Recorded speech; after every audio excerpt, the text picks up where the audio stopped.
The Hereafter 5. In a narration found in Sahih Muslim, number 7232, the Holy Prophet Muhammad, peace and blessings be upon him, advised that people will be resurrected on Judgment Day in the same state they died on earth. This means that if a person dies on good, they will be resurrected on good. But if they die on evil, they will be raised in an evil way. A Muslim should not live in heedlessness by believing that as they have faith in Islam, it guarantees they will die, and therefore be raised in a good state on Judgment Day.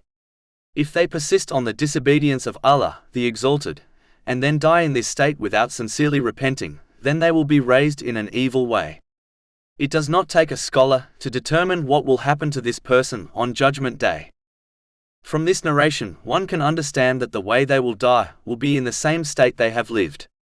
Meaning, if they lived in the obedience of Allah, the Exalted, by sincerely fulfilling His commands, refraining from His prohibitions, and by facing destiny with patience according to the traditions of the Holy Prophet Muhammad, peace and blessings be upon him, then they will die in a good state, and therefore be raised in a good state, which includes being raised with the righteous, as they practically followed in their footsteps.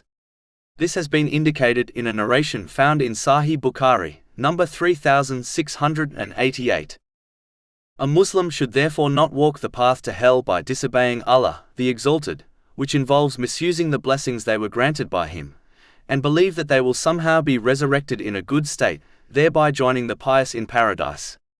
Chapter 20 Taha, verses 124 to 126. And whoever turns away from my remembrance, indeed he will have a depressed, i.e. difficult life, and we will gather, i.e. raise him on the day of resurrection blind. He will say, My Lord, why have you raised me blind while I was once seeing? Allah will say, Thus did our signs come to you, and you forgot, i.e. disregarded them, and thus will you this day be forgotten.